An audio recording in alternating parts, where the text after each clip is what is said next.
Ça, c'est normal, ne t'inquiète pas.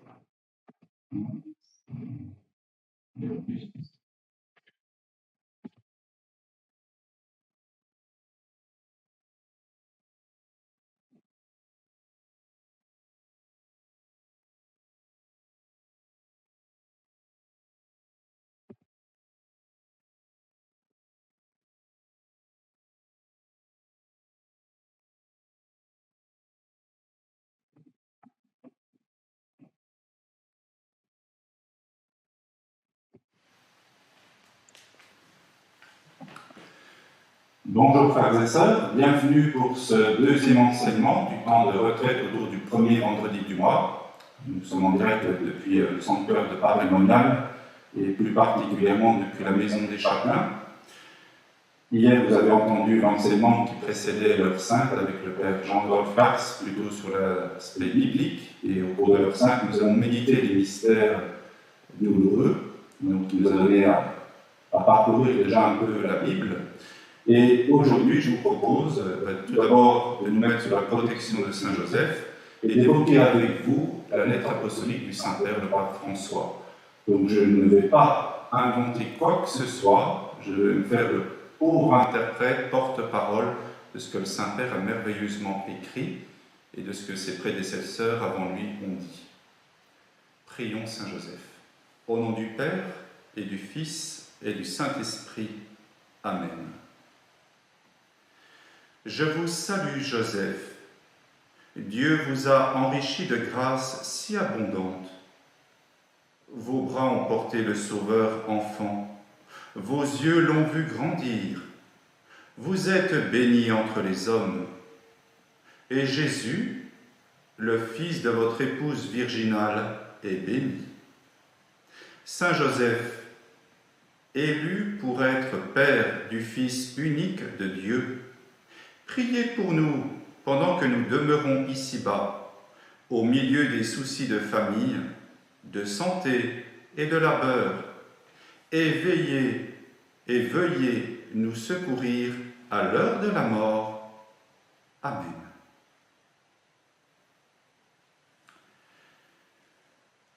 Avec un cœur de père, Patrice Cordet, c'est l'intitulé de la lettre apostolique du Saint-Père le pape François. Le mardi 8 décembre 2020, en décembre dernier, pour célébrer le 150e anniversaire de la proclamation de Saint Joseph comme patron de l'Église universelle, le pape François a promulgué la lettre apostolique Patrice Cordet, avec un cœur de père. À cette occasion, le souverain pontife a également annoncé l'ouverture d'une année Saint-Joseph qui se prolongera jusqu'au 8 décembre 2021. Avant d'aller plus loin dans la lettre apostolique, prenons le temps de faire mémoire du magistère papal récent évoquant la personne de Saint Joseph. Saint Joseph, donc, est le magistère papal. D'après Giuseppe Merola, dans le magistère papal jusqu'à la fin du XIXe siècle, seules quelques déclarations sur Saint Joseph sont arrivées jusqu'à nous, notamment en ce qui concerne le culte liturgique et l'inscription de la fête de Saint Joseph dans le calendrier des célébrations. C'est le cas du pape Sixte V qui, en 1479, a inscrit la fête du Saint dans le bréviaire et le missel romain au 19 mars. Et puis de Grégoire XV qui, en 1621, a établi que la fête de Saint Joseph doit être comptée parmi les fêtes majeures. Ce n'est à partir du pape Pie IX, donc, qui a eu un pontificat de 1846 à 1878, courant 19e, que les références à Saint Joseph deviennent plus significatives, plus abondantes, et elles le deviendront pour presque tous les papes suivants. Nous pouvons retenir que le saint pape Jean XXIII permet l'insertion de Saint Joseph dans le canon de la messe et la proclamation du saint comme patron du Concile œcuménique Vatican II, et jusqu'au pape François qui a commencé son ministère pétrinien précisément lors de la fête liturgique de Saint Joseph le 19 mars 2013. Cependant, c'est le Saint-Pape Jean-Paul II qui, à ce jour, a produit le magistère le plus riche et le plus étendu sur Saint Joseph. Dans diverses circonstances, il a traité de manière plus ou moins étendue du père adoptif de Jésus, comme consacrant parfois des documents spécifiques entiers ou des parties de ceux-ci à Saint Joseph, d'autres faisant mémoire de ce que le pape Saint Jean-Paul II avait promulgué le 15 août 1989 avec l'exhortation apostolique Redemptoris Custos, gardien du Rédempteur, sur la figure et la mission de Saint Joseph dans la vie du Christ et de l'Église à l'occasion du centenaire de l'encyclique du pape Léon XIII. Giuseppe Matanza a ainsi passé en revue ces nombreuses interventions de Saint Jean-Paul II. Nous pouvons juste citer qu'il a écrit plus de 340 discours, 196 homélies, 105 prières de l'Angélus ou Regina Coeli, 33 salutations, 33 messages, 32 lettres apostoliques, 20 décrets, pas moins de 16 lettres, 11 constitutions apostoliques, 8 exhortations apostoliques, 5 encycliques, 3 allocutions, 3 prières, 2 actes de mandatement, 2 décrets, un directoire pour la piété et la liturgie populaire, un message radio, une méditation, une préface, une action de grâce, un télégramme. Pas moins de 815 interventions, nous rappelle Giuseppe, qui concernent Saint Joseph. 815. Un si grand nombre est dû non seulement à la longueur du pontificat de Saint Jean-Paul II, qui a duré 27 ans, mais aussi à la profonde dévotion personnelle que ce pape a nourrie pour Saint Joseph dès sa jeunesse. Si vous avez la chance de vous procurer l'une ou l'autre édition, vous verrez que l'historien évoque cela. Le pape émérite Benoît XVI, baptisé Joseph Ratzinger, a rappelé à plusieurs reprises dans ses enseignements la figure du saint patriarche, invitant les croyants à de nombreuses reprises à se mettre à l'école de Saint Joseph, à imiter ses vertus et à se joindre à lui dans la prière. Giuseppe Matanza compte 207 interventions du pape émérite sur Saint Joseph, réparties comme suit: 80 discours, 42 Angélus ou prières de Regina Coeli, 39 homélies, 12 messages, 11 lettres, 12 décrets, 4 lettres apostoliques, 2 décrets, une exhortation apostolique, une constitution apostolique et une salutation faisant mention de la personne de Saint Joseph. Non seulement les interventions du pape Benoît sont de véritables confidences, celles d'un chrétien dévoué au père adoptif de Jésus, nous rappelle Matanza, mais elles sont aussi d'une rare beauté, comme lorsqu'il a indiqué que Saint Joseph était le chef de sa propre prière lors d'un discours en 2006. Et puis, il propose d'imiter la qualité de son silence plein de foi qui guide chacune de ses pensées et chacune de ses actions, dira-t-il, lors de l'Angélus du 18 décembre 2005. Enfin, la docilité de Saint Joseph à se mettre en obéissance à la parole de Dieu, le Saint-Père, le pape Benoît XVI, l'évoquera à la Curie romaine lors du 19 mars 2011. Le pape François, quant à lui, a toujours été un fidèle de Saint Joseph. Il a toujours conservé dans les chambres où il a vécu et travaillé la statuette de Saint Joseph endormi, une icône populaire en Amérique latine. Alors je ne sais pas si celle-ci représente véritablement celle qu'il a, je ne suis pas allé dans sa chambre, je n'ai pas ce privilège, mais voici une représentation d'un Saint Joseph endormi. La dévotion du Saint-Père, le pape François, pour ce que représente Saint Joseph, a connu un soudain succès mondial lorsque le pape en a parlé il y a quelques années lors de la rencontre mondiale des familles. Souvenez-vous, c'était le 16 janvier 2015. Le pape François a célébré la première messe, je l'ai dit, de son pontificat le 19 mars 2013, jour où l'Église fête solennellement Saint Joseph. Ce jour a été choisi par le pape argentin parce que dans l'époux de la Vierge Marie, il a toujours vu la force et la sagesse de Dieu. Il l'avait expliqué lors de son homélie. Il évoqua bien entendu de très nombreuses fois la personne de Saint Joseph, notamment lors des messes le matin à la maison Sainte-Marthe. Sans doute certains, vous avez pu vous en rendre compte lors du confinement l'an dernier. Après ce rapide passage de Saint Joseph et le magistère papal, entrons dès à présent dans la lettre apostolique du Saint-Père le Pape François.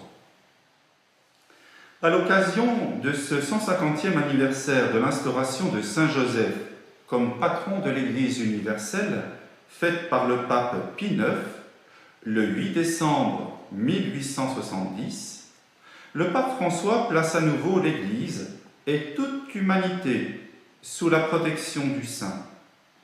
Aujourd'hui, comme hier, la communauté des croyants est confrontée à une grave crise, rappelle le pape. Aujourd'hui, l'ennemi est un être invisible. Le pape constate que malgré cela, de nombreuses personnes ordinaires travaillent sans ostentation au service charitable de leurs frères en difficulté sur le modèle de Saint Joseph. Il justifie ainsi la lettre apostolique Patris Cordé.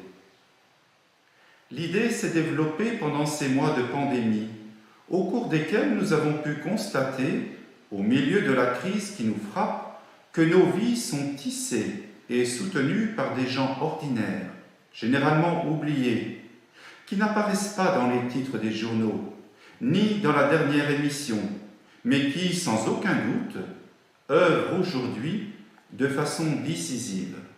Et le pape d'évoquer les médecins, infirmières et infirmiers, nettoyeurs, soignants, transporteurs, forces de l'ordre, bénévoles, prêtres, religieuses et beaucoup d'autres qui ont compris que personne ne peut se sauver seul.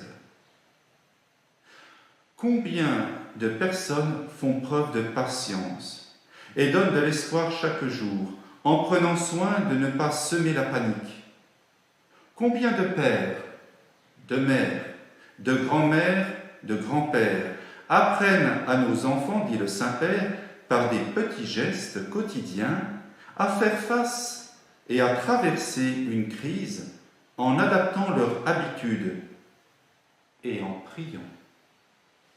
Combien de personnes prient et intercèdent pour le bien de tous?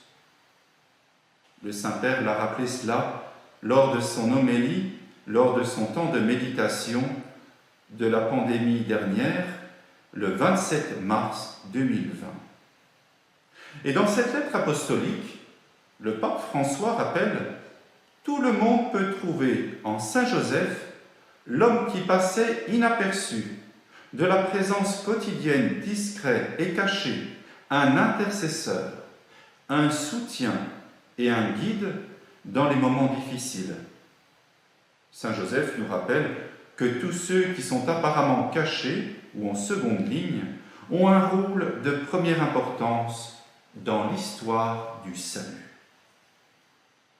Le but de cette lettre apostolique, écrit le pape François, est de faire grandir l'amour envers ce grand saint, pour être poussé à implorer son intercession et pour imiter ses vertus et son élan.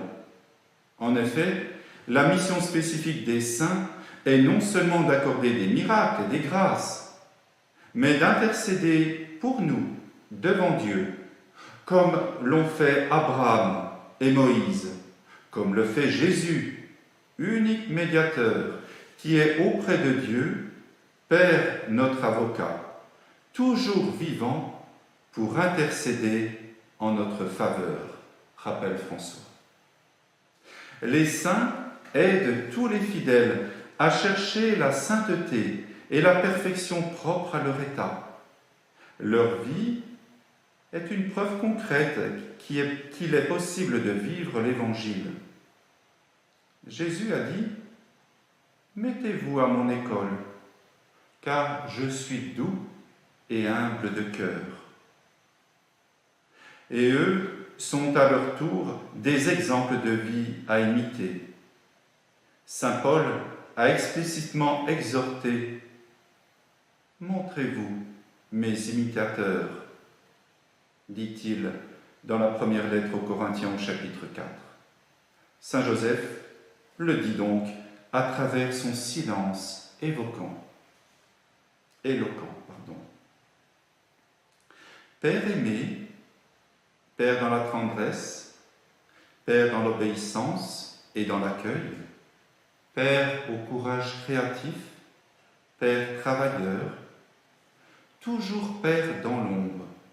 Ce sont avec ces mots empreints de tendresse que le pape François décrit la paternité de Saint Joseph dans la lettre apostolique Patris Cordé, publiée le 8 décembre dernier. À l'occasion de ce 150e anniversaire de la proclamation de l'époux de la Vierge Marie comme patron de l'Église universelle. C'est en effet par le décret signé le 8 décembre 1870 que le bienheureux pape Pie IX a voulu que ce titre soit attribué à Saint Joseph.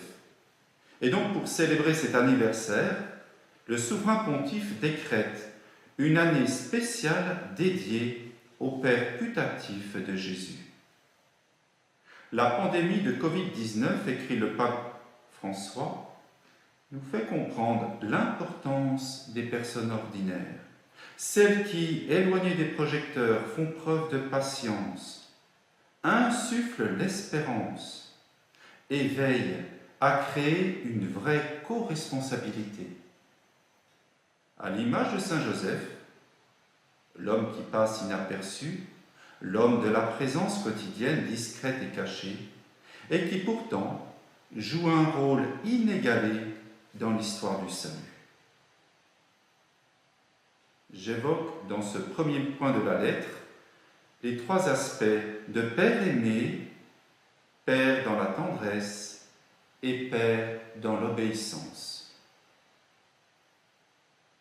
Saint Joseph, en effet, a exprimé concrètement sa paternité en ayant fait de sa vie une oblation de soi, de son cœur et de toute capacité d'amour mise au service du Messie. Le pape François citait alors Saint Paul VI lors de l'homélie du 19 mars 1966. C'est précisément en raison de son rôle charnière qui unit l'Ancien et le Nouveau Testament qu'il a toujours été très aimé par le peuple chrétien. En lui, Jésus a vu la tendresse de Dieu, celle qui nous fait accueillir notre faiblesse, parce que c'est à travers et en dépit de notre faiblesse que se réalise la plus grande partie des desseins de Dieu. Seule la tendresse nous sauvera de l'œuvre de l'accusateur, souligne le Saint-Père. Et c'est en rencontrant la miséricorde de Dieu, notamment dans le sacrement de la réconciliation, que nous pouvons faire une expérience de vérité et de tendresse. Parce que Dieu ne nous condamne pas, mais nous accueille, nous embrasse, nous soutient, nous pardonne. Saint Joseph est également Père dans l'obéissance à Dieu. Avec son fiat, il sauve Marie et Jésus et enseigne à son Fils à faire la volonté du Père.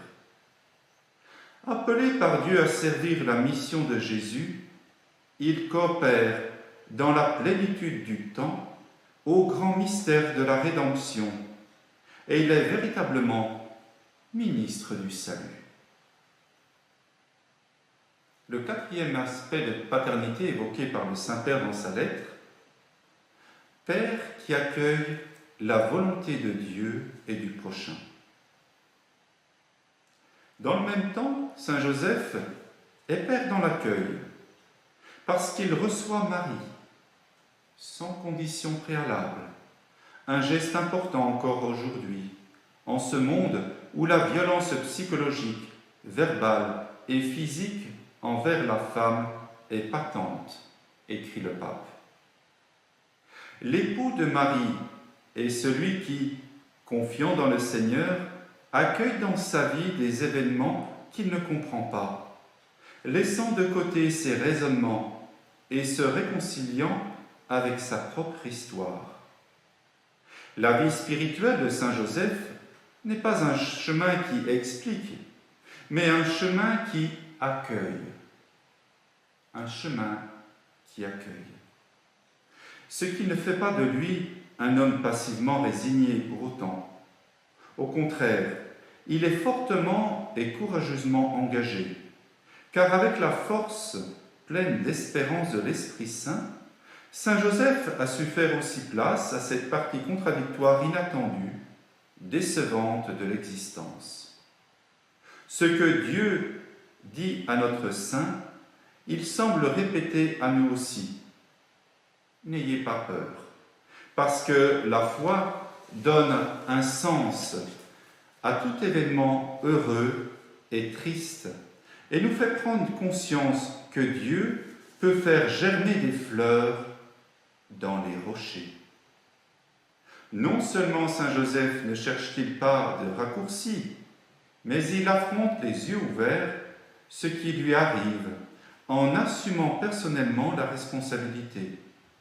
Ainsi donc, son accueil nous invite à accueillir les autres sans exclusion, tels qu'ils sont, avec une prédilection pour les faibles.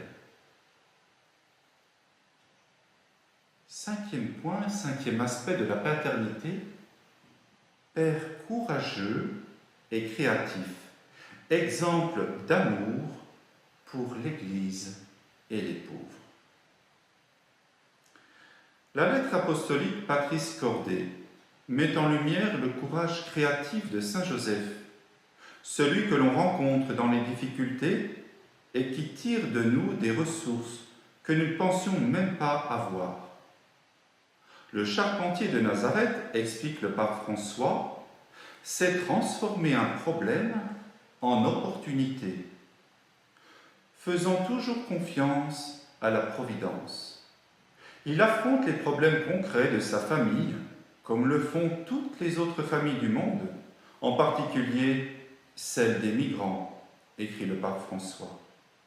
En ce sens, je crois que Saint Joseph est vraiment un patron spécial pour tous ceux qui doivent laisser leur terre à cause des guerres, de la haine, de la persécution et de la misère, écrit encore le Saint-Père.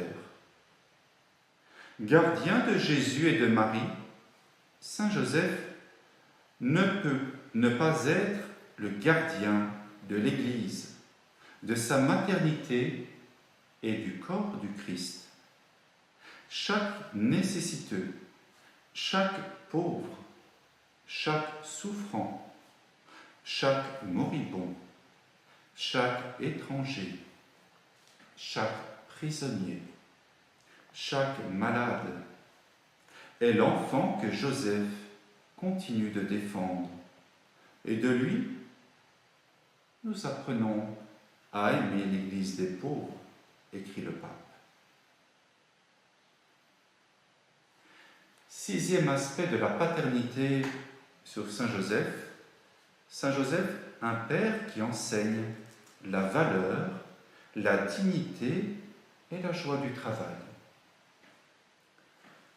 Honnête charpentier qui a travaillé pour garantir la subsistance de sa famille, Saint Joseph nous enseigne aussi la valeur, la dignité et la joie de manger le pain, fruit de son travail. Ce travail caractéristique du Père putatif de Jésus donne au pape François l'occasion de lancer un appel en faveur du travail, devenu une urgente question sociale, même dans les pays où l'on vit un certain bien-être. Il est nécessaire de comprendre, avec une conscience renouvelée, la signification du travail qui donne la dignité, qui devient participation à l'œuvre même du salut et occasion de réalisation, non seulement pour soi-même, mais surtout pour ce noyau originel de la société qu'est la famille. La personne qui travaille collabore avec Dieu lui-même et devient un peu créatrice du monde qui nous entoure. De là l'exhortation du pape François à redécouvrir la valeur, l'importance et la nécessité du travail pour donner naissance à une nouvelle normalité dont personne n'est exclu. Dont personne n'est exclu. Au regard de l'aggravation de la pandémie actuelle, le Saint-Père appelle à revoir nos priorités, afin que nous puissions nous engager à dire « aucun jeune, aucune personne, aucune famille sans travail ». Septième et dernier point de la paternité de Saint Joseph, Père dans l'ombre, décentré par amour de Marie et Jésus. Prenant appui sur un livre d'un écrivain polonais, L'ombre du Père, le souverain pontife décrit la paternité de Saint Joseph envers Jésus comme l'ombre sur la terre du Père céleste. On ne naît pas père, on le devient, observe le pape François. Parce que quand on prend soin d'un enfant, en assumant la responsabilité de sa vie. Malheureusement, dans la société contemporaine, les enfants semblent souvent être orphelins de pères capables d'introduire l'enfant à l'expérience de la vie, sans le retenir ou le posséder, mais bien en le rendant capable de choix, de liberté et de départ. En ce sens, Joseph est qualifié de très chaste, ce qui exprime le contraire de la possession. Il a su aimer de manière extraordinairement libre pour mettre au centre de sa vie Marie et Jésus. Le bonheur de Saint Joseph est dans le don de soi, jamais frustré, mais toujours confiant. Saint Joseph reste silencieux, sans se lamenter, mais pose toujours des gestes concrets de confiance, écrit le pape. Sa figure devient d'autant plus exemplaire dans un monde qui a besoin de pères et refuse les chefs, refuse ceux qui confondent autorité avec autoritarisme, service avec servilité, confrontation avec oppression, charité avec assistanat, force avec destruction. Le véritable Père est celui qui renonce à la tentation de vivre la vie des enfants et en respecte la liberté, parce que la paternité vécue pleinement rend le Père inutile à partir du moment où l'enfant est autonome et marche tout seul sur les sentiers de la vie. Être père n'est jamais un exercice de possession, souligne le Saint-Père, mais un signe qui renvoie à une paternité plus haute au Père céleste. Voici rapidement parcourus, frères et sœurs, ces 7 points de l'exhortation apostolique. Permettez-moi d'évoquer la prière quotidienne du pape François à Saint Joseph. Il l'aborde d'ailleurs dans cette lettre. La lettre apostolique Patris Cordé, qui se conclut par une prière à Saint Joseph, révèle également, à la note 10, une habitude de vie du pape François. Tous les jours, en effet, depuis plus de 40 ans, le Saint-Père récite une prière à l'époux de Marie, tirée d'un livre français de dévotion des années 1800 de la Congrégation des religieuses de Jésus et Marie. Le pape explique qu'il s'agit d'une prière qui exprime dévotion et confiance à Saint Joseph, mais qui parle aussi d'un certain défi, car elle se termine par ces mots. Qu'il ne soit pas dit que je t'ai invoqué en vain, et puisque tu peux tout auprès de Jésus et de Marie, montre-moi que ta bonté est aussi grande que ton pouvoir. Amen. Vous pourrez certainement retrouver ou sur Internet ou dans les différents livres qui sont proposés, qui partagent le récit de cette lettre apostolique, retrouver cette prière qui date du début du XIXe siècle. Là, c'était l'aspect de la prière quotidienne du pape François à l'égard de Saint Joseph. Avec cette année extraordinaire, si je puis dire, avec cette année consacrée à Saint Joseph, souvent l'Église propose des grâces particulières. Et là, le Saint-Père propose une grâce d'indulgence plénière pour l'année Saint-Joseph.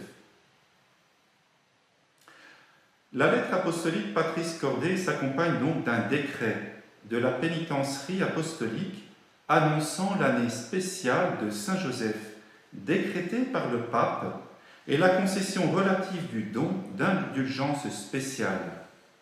Il donne aussi des indications spécifiques pour les journées traditionnellement consacrées à la mémoire de l'époux de Marie, nous l'avons évoqué, comme le 19 mars et le 1er mai, ainsi que pour les malades et les personnes âgées dans le contexte actuel de l'urgence sanitaire.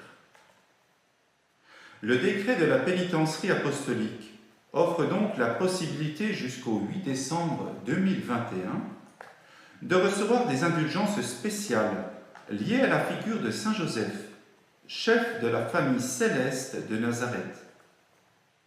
Une attention particulière est accordée à ceux qui souffrent en cette période de pandémie.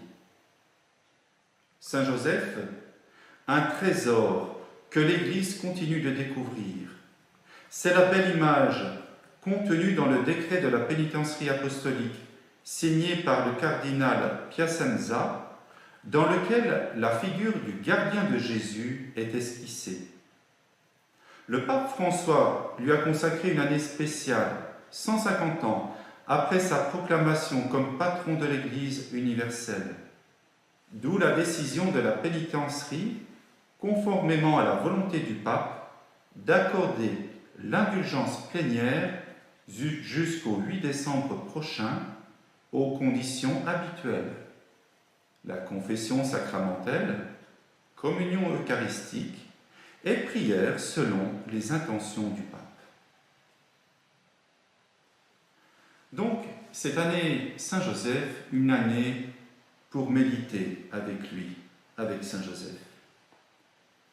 Les fidèles, en participant à l'année Saint-Joseph, avec une âme détachée de tout péché, pourront obtenir l'indulgence par diverses modalités que la pénitencerie énumère dans le décret.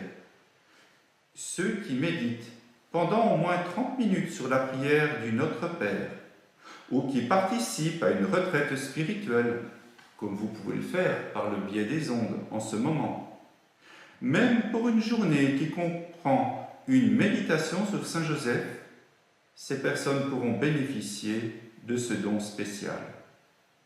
Saint Joseph, véritable homme de foi, nous invite, lit-on dans le décret, à redécouvrir notre relation filiale avec le Père, à renouveler la fidélité à la prière, à écouter et à correspondre avec un profond discernement à la volonté de Dieu.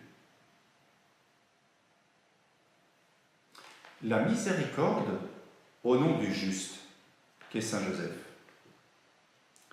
L'indulgence peut être obtenue en accomplissant une œuvre de miséricorde corporelle ou spirituelle, à l'exemple de Saint Joseph, dépositaire du mystère de Dieu, qui nous pousse à redécouvrir la valeur du silence, de la prudence et de la loyauté dans l'accomplissement de nos devoirs. La vertu de justice pratiquée par Joseph est la loi de la miséricorde, et est la miséricorde de Dieu qui amène la vraie justice à son accomplissement. Un autre aspect, en vue de cette indulgence, la prière en famille. Réciter le chapelet en famille et entre fiancés est l'un des moyens d'obtenir ce cadeau. Saint Joseph était l'époux de Marie, le père adoptif de Jésus et le gardien de la famille de Nazareth, où sa vocation s'est épanouie. La pénitencerie apostolique invite donc les familles chrétiennes à recréer la même atmosphère de communion intime, d'amour et de prière qui était vécue dans la Sainte Famille. Pour un emploi décent, ceux qui se tournent avec confiance vers l'artisan de Nazareth pour trouver un emploi et le rendre digne pour tous, pourront obtenir l'indulgence plénière, étendue également à ceux qui confient quotidiennement leur travail à la protection de Saint Joseph. C'est précisément le 1er mai 1955 que le pape Pie XII avait institué la fête du Saint avec l'intention que la dignité du travail soit reconnue par tous et qu'elle inspire la vie sociale et les lois fondées sur le partage équitable des droits et des devoirs. La prière en famille pour un emploi décent. Maintenant, Saint Joseph avec une prière pour l'Église qui souffre, en vue donc de l'obtention de l'indulgence plénière. Le décret de la pénitencerie apostolique prévoit une indulgence aux fidèles qui réciteront la litanie à Saint Joseph en totalité ou au moins une partie de celle-ci, ou alors, dit la pénitencerie, une autre prière à Saint Joseph propre aux autres traditions liturgiques que catholiques.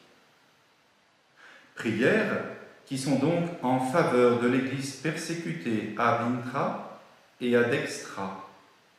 Et là, nous pouvons penser particulièrement au voyage apostolique du souverain pontife en Irak en ce moment.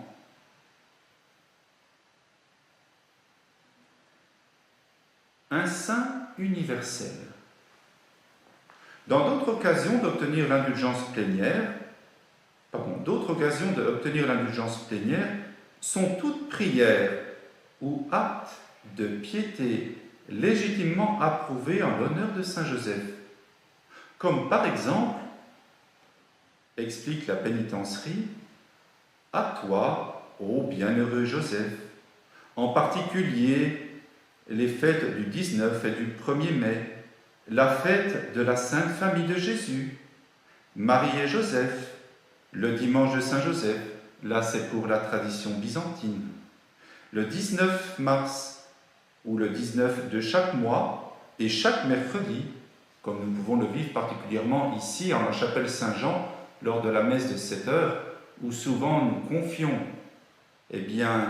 notre Église, nos familles, à l'intercession de Saint Joseph. Oui, mercredi, ce jour dédié à la mémoire du saint, selon la tradition latine. Le décret rappelle l'universalité du patronage de l'Église par saint Joseph, en rapportant les paroles de sainte Thérèse d'Avila, qui le voyait plus que d'autres saints capable d'aider de nombreux besoins. Une pertinence renouvelée pour l'Église de notre temps, en relation avec le nouveau millénaire chrétien, c'est ce que saint Jean-Paul II a souligné à propos de saint Joseph. Toujours dans le décret de la pénitencerie, le réconfort en cas de pandémie. Une attention particulière est accordée à ceux qui souffrent dans cette urgence de coronavirus. Le décret stipule que le don de l'indulgence plénière est particulièrement étendu aux personnes âgées, aux malades, aux mourants, et à tous ceux qui, pour des raisons légitimes, ne peuvent pas quitter leur domicile. Ceux qui récitent un acte de piété en l'honneur de saint Joseph, en offrant avec confiance à Dieu les peines et les épreuves de leur vie, pourront recevoir ce don avec une âme détachée de tout péché et avec l'intention de remplir, dès que possible, les 3 conditions habituelles chez eux ou là où l'empêchement les retient. Pour nous autres prêtres, la pénitencerie donne un petit point particulier sur le rôle des prêtres. La dernière exhortation est adressée aux prêtres pour qu'ils s'offrent avec un esprit volontaire et généreux à la célébration du sacrement de la pénitence et administrent souvent la Sainte Communion aux malades.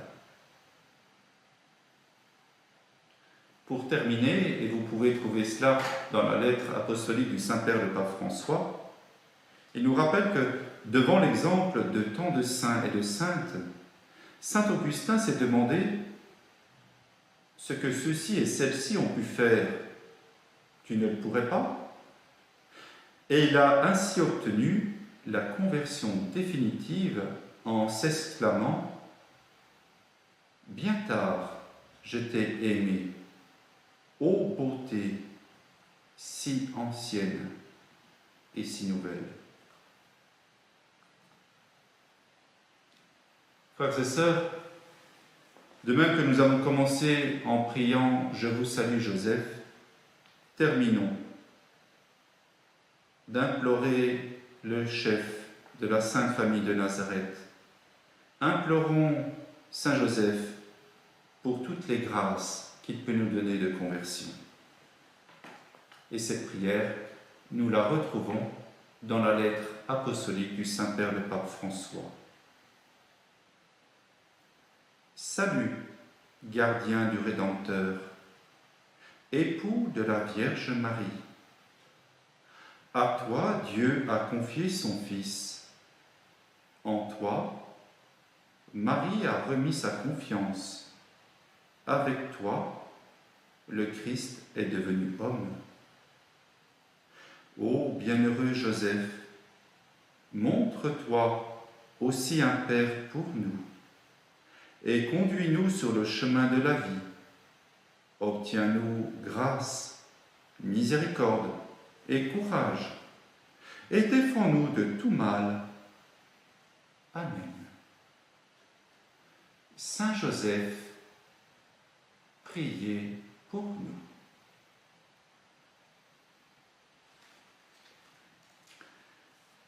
Voilà, frères et sœurs, rapidement passer cette lettre apostolique Patris Cordée du pape François.